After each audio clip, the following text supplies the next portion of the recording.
Boa tarde, meus amigos, minhas queridas, na nossa Casa do Caminho. Com alegria que a gente está aqui hoje, dando continuidade ao estudo do Evangelho segundo o Espiritismo.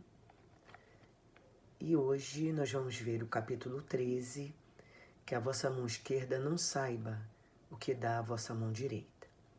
Mas antes da gente iniciar o estudo propriamente dito, a gente vem reforçar, não é, o pedido da nossa campanha de Natal, a campanha das nossas bolsas de Natal para os nossos queridos jovens, nossas assistidas, as crianças, não é?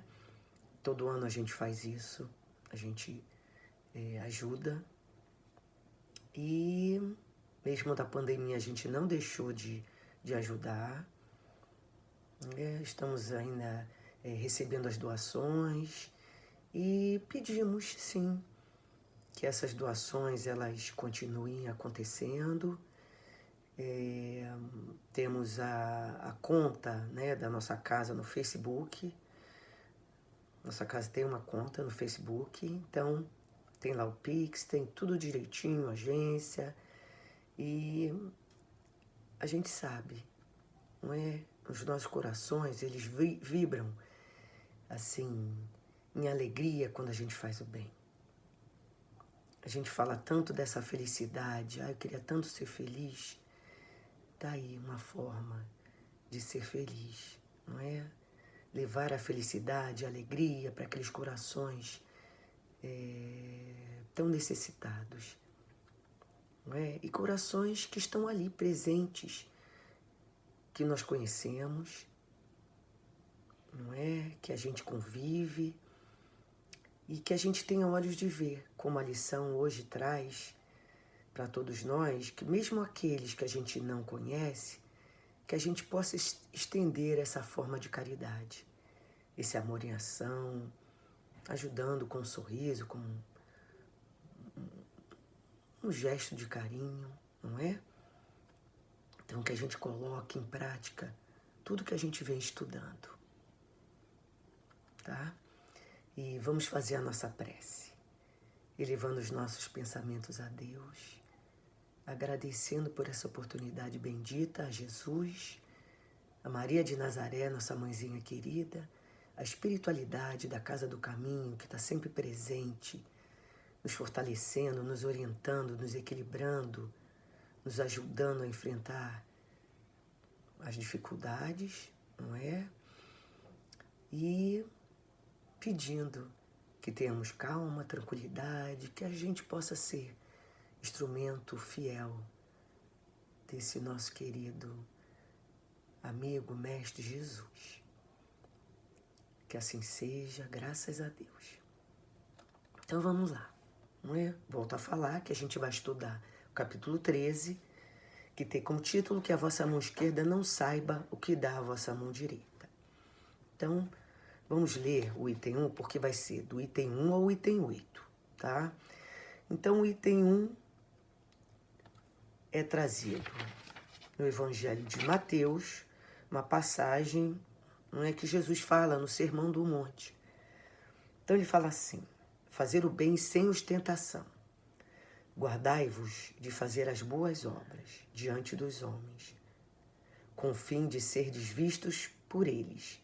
De outra forma, não recebereis a recompensa de vosso Pai que está nos céus. Quando, pois, derdes esmola, não façais tocar a trombeta diante de vós, como fazem os hipócritas nas sinagogas e nas ruas para serem louvados pelos homens. Em verdade vos digo que eles já receberam a recompensa.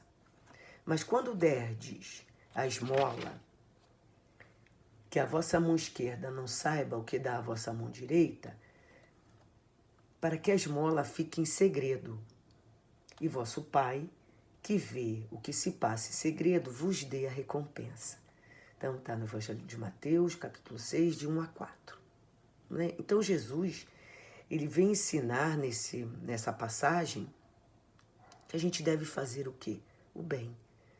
Sem ostentação, sem exibicionismo, sem elogios, né? Sem esperar elogios, fazer o bem em silêncio. É claro que nós não estamos ainda com essa conquista, ainda. Eu sou sempre otimista, né? De fazer o bem de forma oculta, de forma silenciosa. É como o capítulo traz, fazer o bem com a mão direita sem que a mão esquerda veja. Por quê? Por que a gente ainda não está nessa condição? Pela nossa inferioridade moral ainda. Né? O orgulho, a vaidade que a gente ainda traz, esses sentimentos estão ainda presentes nos nossos corações, nas nossas atitudes. Então, a gente ainda necessita, a gente ainda precisa de aplausos, de elogios, de reconhecimento, não é?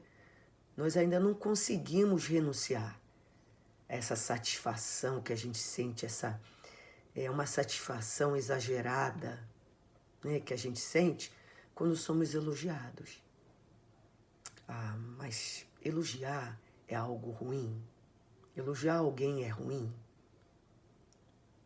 Outro dia eu li, né, que o elogio ele é a vitamina para a autoestima. Se ele é vitamina para a autoestima, então qual é o elogio? Qual é o problema? Qual é o problema de se elogiar, de receber um elogio? É quando esse ato ele faz,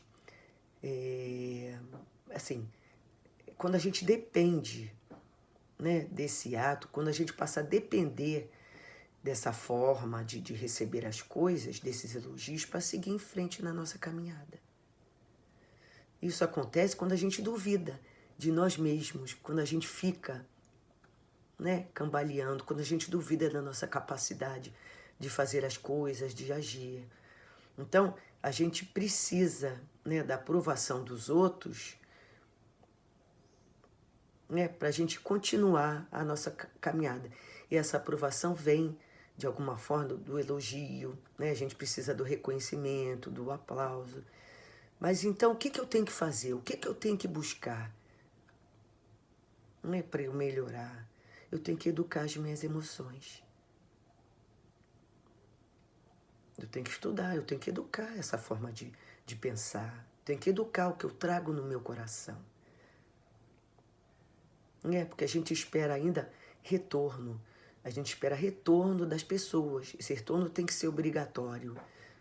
Não é? Esse retorno excessivo do que as pessoas vão falar, do que as pessoas ali estão à nossa volta. Retorno da gratidão, a gente precisa ainda, a gente espera o muito obrigado, né? A gente espera que a pessoa seja gentil, a gente espera o elogio, como nós falamos. A gente tem que saber que cada um só dá o que já conquistou, o que tem. Então que a gente faça o bem espontaneamente. A gente ainda está na condição de fazer o bem e deixar, né, o nosso pezinho ali à mostra, a nossa mãozinha ali à mostra, para que ela seja vista. Para mostrar que fomos nós que ajudamos, né, aquela pessoa, um determinado grupo. Não é? Às vezes, o mais necessitado, pelo medo de sofrer uma humilhação, de ficar constrangido, ele não pede. Ele sofre em silêncio. A gente pensa assim, mas o bem feito com ostentação, com publicidade, consegue auxiliar o necessitado? Aí os espíritos respondem assim. Materialmente é possível que sim. Mas moralmente causa mais mal do que bem. Porque aquele, né, que precisa de ajuda, aquele que está necessitando, ele se sente humilhado, ele se sente constrangido com aquele auxílio que a gente dá, feito de maneira escandalosa, sem discrição, né? Então Jesus, nessa passagem, ele vem ensinar o quê? Fazer o bem sem exibicionismo, sem publicidade, né? Tá aí, né, o duplo mérito, que ele vem falar mais adiante, Kardec vem falar mais adiante. Por quê? Porque quando a gente faz o bem sem publicidade, sem se mostrar, a gente está agindo, né, como ele falou, duplo mérito. Existe aí a caridade material, não é? É a caridade, né, onde a gente faz. Vamos falar da nossa casa, né, da doação dos alimentos, das doações de roupas, de medicamento. Não é? É uma ajuda financeira para esses queridos que, por hora, nesse momento, estão nessa condição, né, dessa dificuldade material. Mas também está presente a caridade moral, que é quando você doa sem fazer julgamento, não é? Sem você se colocar acima, sem você se mostrar superior, sem você dar lição de moral. A caridade moral, ela se manifesta, né, quando as doações que a gente faz, elas são portadoras de mensagens de esperança, de solidariedade, de alívio, de conforto. Olha como é importante. Agindo assim, muitas pessoas elas conseguem recuperar a própria dignidade. Encontrando aí, quando a gente age assim, motivação para continuar acreditando e vivendo. Joana, ela traz no livro chamado Vigilância, que a caridade moral, ela é um maior, assim, é um desafio para toda hora. No lar, na rua, no trabalho. Porque a todo momento a gente está ali, né, sendo testado, não é só a caridade material, né, que é importante. Olha a caridade moral como transforma as pessoas. Né? Você dá a caridade moral e ao mesmo tempo você pergunta como é que a pessoa está, não é? Dá um sorriso, não é? Conversa. Eu conheço uma pessoa, e vocês devem conhecer muitas, não é? Que ela faz uma doação no sinal e ela, de tanto ela fazer isso, ela estreitou o laço com as pessoas que estão ali pedindo.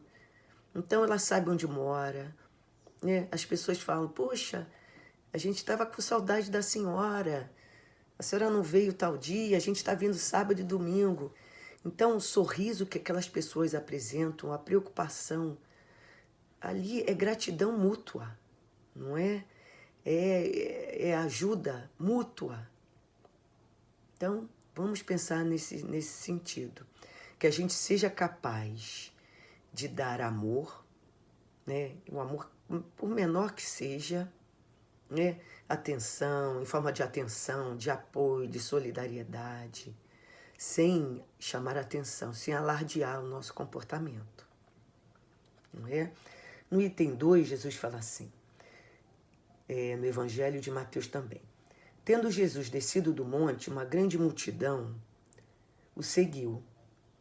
Ao mesmo tempo, um leproso aproximou-se dele e se prostrou, dizendo, Senhor, se quiseres, podes curar-me.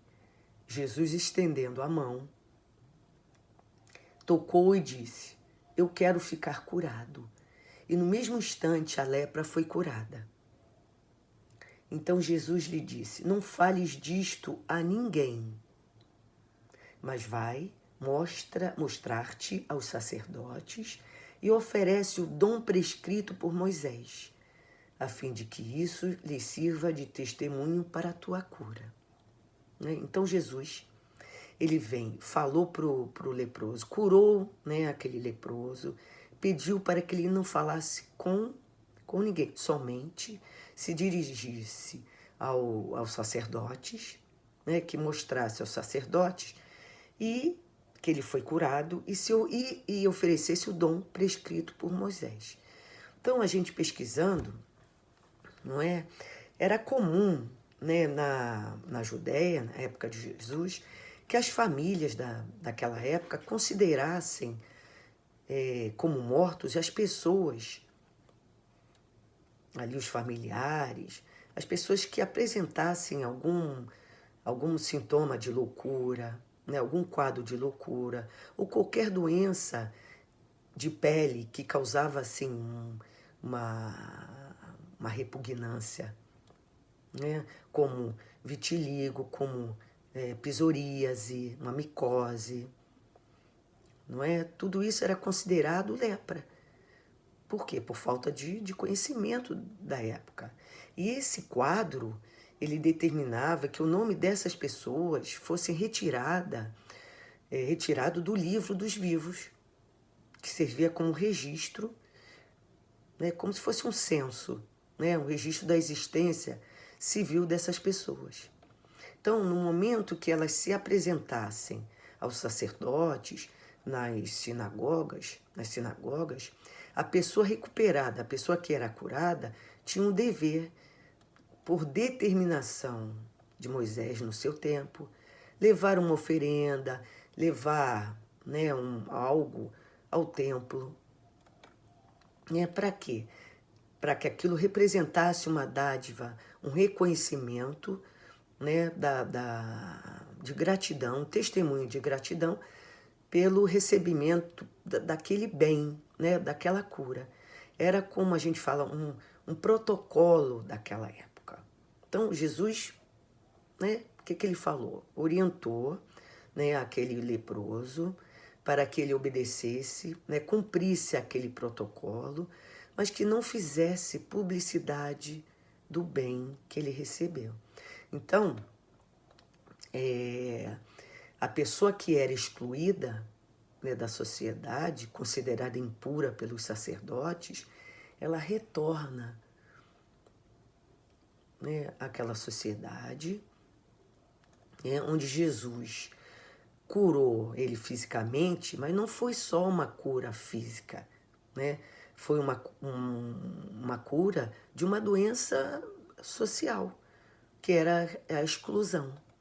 Então, de excluído, ele ia passar o quê? A incluído dentro daquela sociedade pela cura, né? E Jesus alerta que ele não fizesse estardalhaço, não é?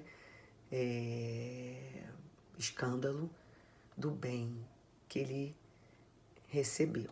Então, mais uma vez, né, Jesus vem falar, registrar, né, que a vossa mão esquerda não saiba o que a vossa mão direita fez. São várias passagens, não é? Que se a gente tem que aprender, não é? Com todos esses ensinamentos. Tá? No item 3, Kardec vem comentar, né, sobre o item 2, sobre o leproso. Não é? O item 4, Kardec vem falar sobre os infortúnios ocultos. Não é? O que é? Qual o significado, não é, da palavra infortúnio? A gente pesquisa. É uma tragédia, é um sofrimento, é uma infelicidade. Tem vários sinônimos. Então, Kardec, ele começa o item 4 explicando, né, quando acontece uma calamidade, quantos movimentos, né, generosos surgem para ajudar as pessoas. Por exemplo, a barragem de Brumadinho, vamos falar. Não é? Quantos movimentos aconteceram para que essas pessoas fossem ajudadas? Não é? Foi um movimento que todo mundo, né, teve a ciência, né? Passou a ter o conhecimento. Olha a caridade aí se manifestando, olha o amor aí entrando em ação. Mas existem sofrimentos, infortúnios que a gente desconhece, que passam despercebidos. Por quê? Porque as pessoas não demonstram né, que estão sofrendo, que estão passando por dificuldades, né? A gente não percebe. Né? Por quê? Porque às vezes elas não têm a coragem de se expor, não é? Elas ficam constrangidas, têm vergonha e por isso não pedem ajuda. Né? Tem pessoas que passam momentos de dor, como a gente já falou anteriormente, de aflição, em silêncio.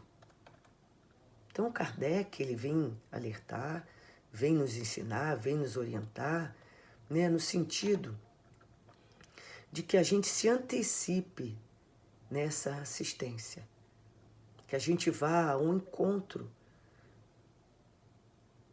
para essas, né, em relação a essas pessoas, mas com discrição, com humildade, sem ostentação, para que elas não se sintam mais uma vez constrangidas e não se sintam humilhadas em terem que fazer um movimento ao contrário, né, vindo até a gente pedir alguma coisa. A gente, né, quando a gente estuda, a gente tem que raciocinar, tem que pensar. Não é? As palavras, elas precisam, a gente precisa se esforçar para que elas fiquem registradas no nosso coração e a gente pratique. Então, o vínculo que se estabelece entre aquele que a gente ajuda, sem esperar nada em troca, né, é eterno. A gratidão ali estabelecida entre as partes, entre o que faz e o beneficiado, né, e que faz o benefício é eterna. E quando a gente age dessa forma, eu já falei, como é que a gente se sente? A nossa consciência, ela fica em paz. Por quê? Porque a gente está agindo conforme Jesus vem nos ensinando. Né? Vivendo nesse mundo que a gente vive, ainda o mal, né, é muito forte, ainda existe, né, muito mal, ainda é maior que o bem, a gente não pode esperar que aqueles necessitados, aqueles que precisam de ajuda, eles gritem por socorro. É como Kardec vem orientando, é ir de encontro a essas pessoas, procurando, né, com a nossa criatividade, utilizando um pouco, assim, os talentos que a gente já conseguiu conquistar, por menores que sejam, né, plantar esperança, plantar felicidade, alegria nesses corações. Não é? Mas agindo dessa forma, a gente vai resolver todos os problemas? Claro que não. Claro que não. Mas a gente não tem que fazer a nossa parte? Né? Jesus aguarda que a gente tenha interesse, né? Que a gente se esforce para construir o quê? Um mundo melhor, um mundo mais fraterno, um mundo mais solidário, mais humano. Isso é a nossa tarefa. Né? Então vamos lá. No item 5, né, vem a lição do óbolo, o óbolo da viúva, né, o socorro, o auxílio, não é, dessa viúva. Então,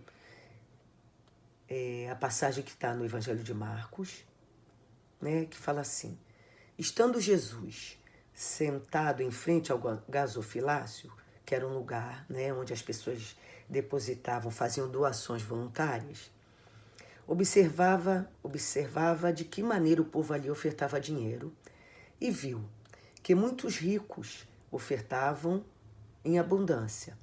Viu também uma pobre viúva que ali deixou somente 2 pequenas moedas que valiam 1/4 de um asse. Um asse era a antiga moeda romana de cobre, está ali definido o significado no pé do Evangelho. Né? Jesus, então, chamando seus discípulos, falou: em verdade vos digo que essa pobre viúva deu mais que todos aqueles que colocaram a sua oferta no gasofilácio, porque todos os outros deram do que tinham em abundância. Ela, porém, ofertou do que lhe era necessário, deu mesmo tudo o que tinha, tudo o que lhe restava para viver. Então, a gente, nessa passagem, a gente tem a figura da viúva, que era a pessoa de pouco recurso, e os ricos, que eram os abastados. Tanto a viúva quanto os ricos, eles contribuíram, eles doaram, não é? A gente observa isso. Mas o que Jesus valorizou? Valorizou mais a ajuda da viúva. Embora fosse menor essa ajuda, mas em termos espirituais era o quê? Foi mais valiosa. Por quê? Porque nessa atitude ela mostrou o desprendimento das coisas materiais, o desinteresse. Ela se privou do pouco que tinha e ela doou, como a lição traz, o que era necessário, que ela tinha. Ela se privou do que ela tinha. Enquanto aqueles outros se privaram de nada. Eles deram o que eles tinham em abundância. Então a intenção, naquela época era o quê? Era ostentar, mostrar que eles eram pessoas bondosas, que ajudavam, mas a intenção era diferente. Então o valor material da ajuda da viúva, que foi pouco, não foi importante quando se pratica a caridade. O que é importante é o quê? É o desprendimento. Então essa passagem, ela faz a gente refletir, a gente pensar, que a falta de recursos materiais, ela não impede que a gente faça a caridade. Você pode ter poucos recursos, como a viúva, mas quando você quer ser útil, quando você quer ajudar sinceramente, você encontra oportunidade de fazer isso, não é? No trabalho, fazendo um favor, consolando, não é? Emprestando seus ouvidos, consolando, confortando, doando um pouco do tempo que a gente tem, da sua palavra, de um sorriso, de um abraço. Então, todos nós dispomos meios para servir, para ajudar. Não é? Então, a gente volta a reforçar. Quando ajudamos, sem ostentar, existe um mérito. Não tem a ver com o valor material que a gente dá, mas com a generosidade, com o desprendimento daquele gesto. Não é? Depois no item 7, que Jesus fala de convidar os pobres e os estropiados e ajudar sem retribuição. Então, quando a gente lê essa passagem, depois vocês leiam, com atenção. Jesus vem fazer a gente refletir, Primeiro a gente lê e a gente acha estranho. Como é que Jesus pede para substituir os amigos quando a gente dá um jantar pelos pobres e estropiados? É porque essas pessoas, elas não vão ter como retribuir aquele convite. Quantas pessoas são convidadas a festas, a jantares, a eventos, e atrás desses convites, as pessoas esperam uma retribuição. Há atrás desse convite um interesse pessoal. Então Jesus vem, através dessa passagem, ensinar a prática, mais uma vez, do desinteresse na ação de fazer o bem. É bom reunir os amigos, os parentes, claro, não é? Mas a gente pode fazer isso, convidar os nossos parentes que estão passando algum momento de dificuldade, vamos dizer, os infortúnios ocultos, e você, com a sua sensibilidade e generosidade, perceber isso e disfarçadamente, sem humilhá-los, convidá-los para jantar, para fazer a ceia de Natal em sua casa. Olha que coisa boa. Mas se mais tarde eles quiserem retribuir esse jantar que eu fiz, não tem problema. É uma forma de gratidão. Então, Jesus quis ressaltar, quis mostrar, quis ensinar que a retribuição ela não deve ser a mola mestra a nos impulsionar a praticar o bem. Tá? E a gente vai finalizando com o coração cheio de alegria por estudarmos mais uma lição trazida por Jesus nesse evangelho bendito. Que vocês fiquem com Deus, que Deus abençoe a todos e um beijo para todos vocês.